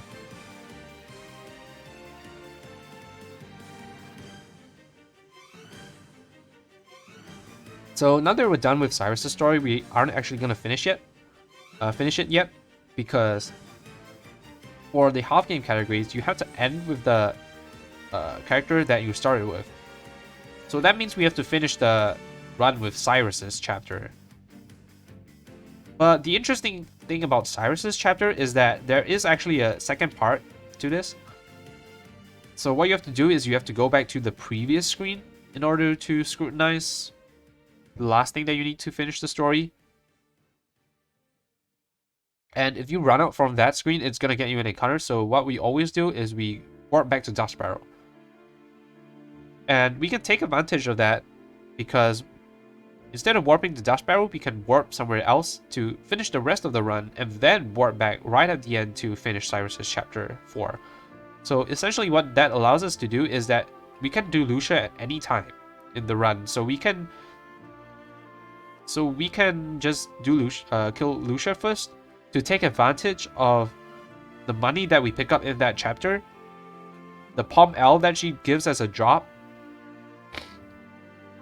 as well as the levels that we get from Lucia, in order to do the rest of the fights in this run in a more efficient manner.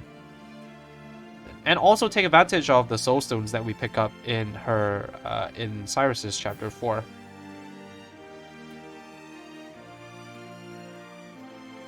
So once we're done with Cyrus' Chapter 4, or Lucia for that matter, we're gonna do Werner next, which is Ulbrick's Chapter 4 boss. We have a mandatory challenge with the Red Hat guy, so that's just a very simple fight. Use a bunch of stones and veterans. Ulbrick really is the main reason why we are pretty tight on resources in this route, because his chapters require a lot of resources to go through because Vets is just such an efficient way to deal damage to his challenges that for a lot of the challenges that have more HP, we are almost always going to need to use Vets. And stones as well.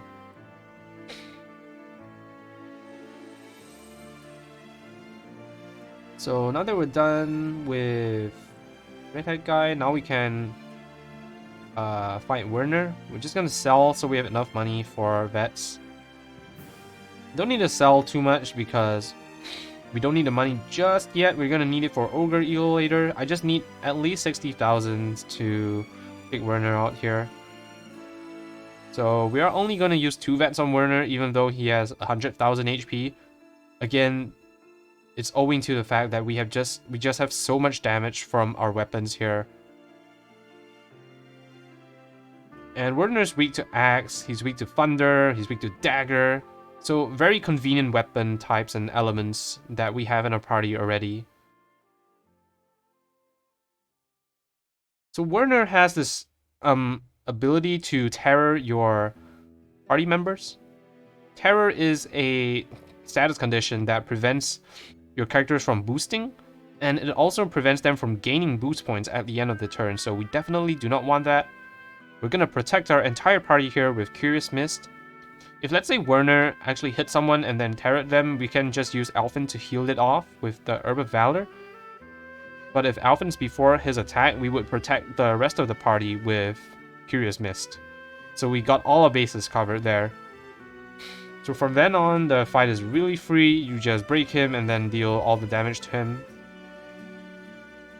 And a lot of these fights you're gonna see me do with Therion, this kind of alternating between Peacock Strut and Armor Corrosive on the first 3 turns. This is just to get Peacock Strut on Elfin, on Cyrus for the entire fight. And then have Armor Corrosive as well for the entire fight.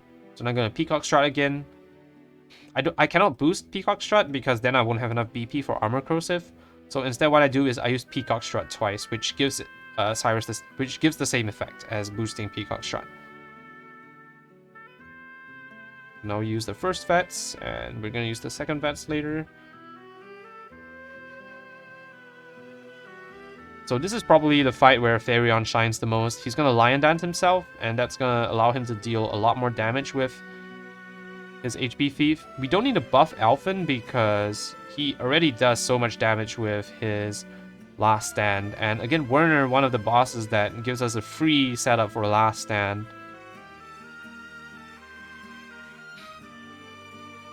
And HP Thief here, so much damage, 8,000 damage. It's really satisfying to see all this damage coming out from your characters. All Males really makes you feel like you're playing an RPG. It really makes you feel like you've gathered the best equipment and like you're just like buffing your characters and dealing a bunch of damage like the game kind of intends you to do instead of cheesing bosses with veterans. But of course, since veterans is so powerful, we make use of it anyway. But the fact that we are able to save so much money with our weapons is really nice because that saves us from having to go and get money, which takes a lot of time. So really, really nice. And Last Stand as well, one of my favorite skills. Being able to set up Last Stand with these bosses is really nice. All Male's really a category where you can show off your character's fighting abilities. And now I have to steal some Curious Blooms because I'm gonna need 2 for Eagle minimum.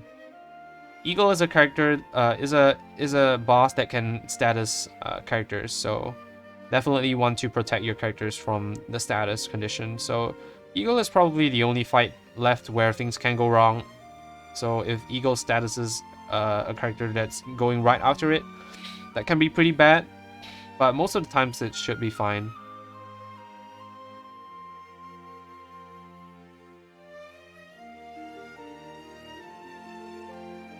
And Elfin's Chapter 4 is kind of infamous for having a lot of cutscenes. You're basically just running around Orwell for a few minutes doing his cutscenes.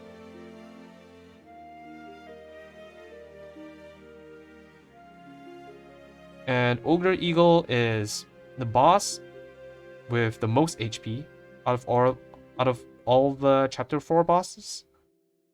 He has 110,000 HP, which is more than Werner, who has the second highest amount of HP at 100,000 and 1,500.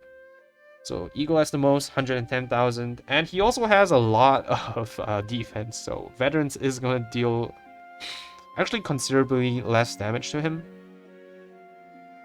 And the fact that he has so much HP actually means that we have to use 3 Veterans on him, even though we use only 2 on Werner and Darius each. And Lucia. But Lucia's kind of because, yeah, she has very little HP, and also we only have 2 turns to use vets with. So yeah, Eagle, 3 vets, and the remaining chunk of his ginormous HP pool, we are going to use Lightning Blast, because, like I said, we keep Lightning Blast, Lizardking's Axe, Lightning Blast all the way to the end of the run. But we sold the Death Cleaver and the HP Thief for this fight. For one, because we need the money. Another reason is because Eagle actually has the ability to debuff your character's physical attack with its attacks, and all your characters are going to take hits from Eagle on turn 4. They are going to live because of Hang Tough, but the physical attack drop is actually pretty annoying to deal with, so instead of having your characters be susceptible to that, we just use stones with them, which is why we need the stones for this fight. And then because Eagle can't drop Cyrus's elemental attack, we're good to go in that department. So that's why we keep the Knowledge Staff and the Lizardking's Axe for this fight, but we sell the rest of the items.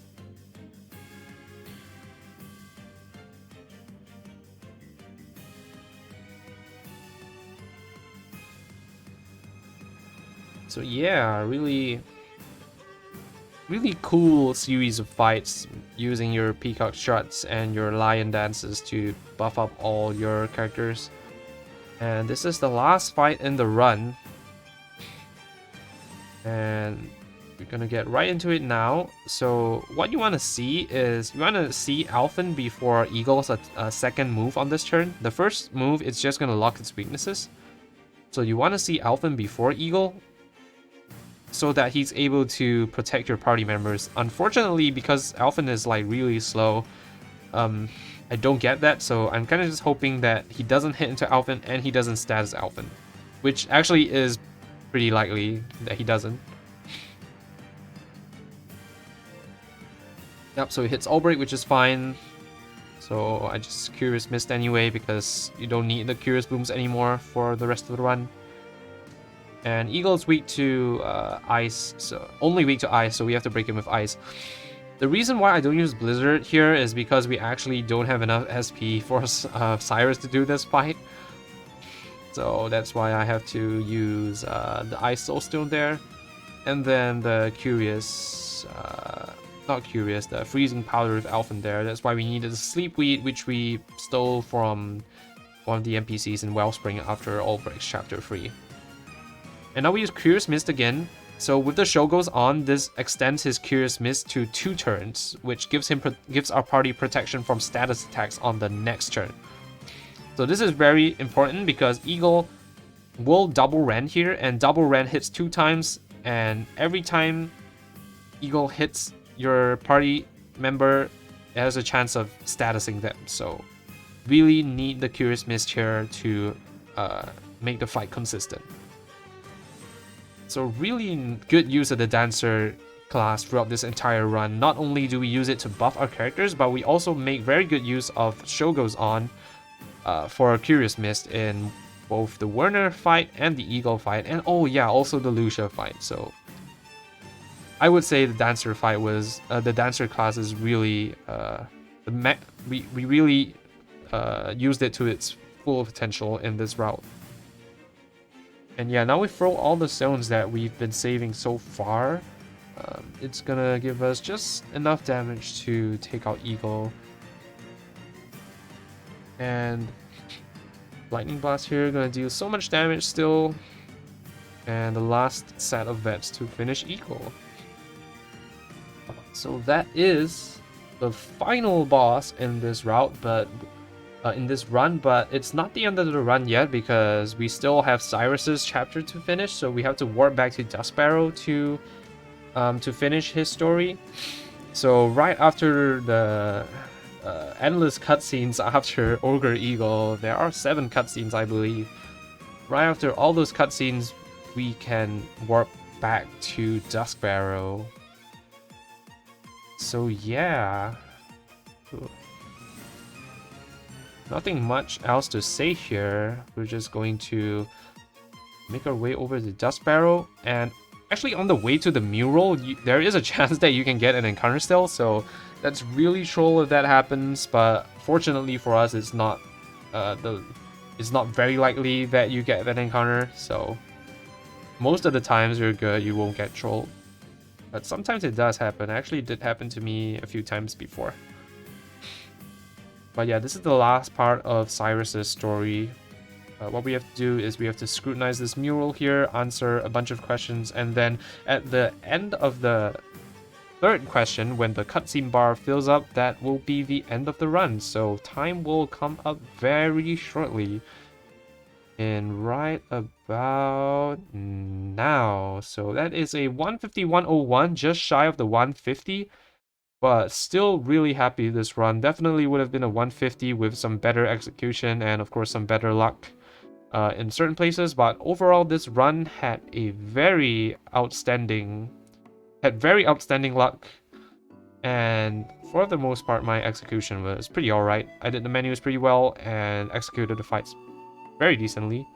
So definitely very, very, very happy with this run.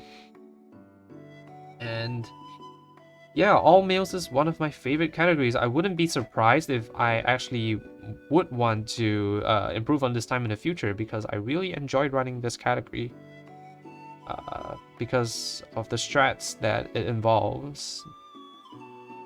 Not really too bothered by the 3% steal, even though I got it first try in this run. Like I said, there's plenty of opportunity to save time throughout this run. Like Gareth, for instance, I spent very long fumbling around in that fight. And certainly other fights, other places you can save time. Lucia, I took a bit of extra time to ensure safety. And yeah, here and there, Ulbrick's Chapter 3 as well got the extra encounter. Overall, a really solid run. And yeah, that is the end of the run. I hope you all enjoyed the commentary. If you are interested in speedrunning this game, I will link a description to the speedrunning Discord. I will link the Discord, the speedrunning Discord in the description. And yeah, I hope you all have a great day, and I will see you in the next video.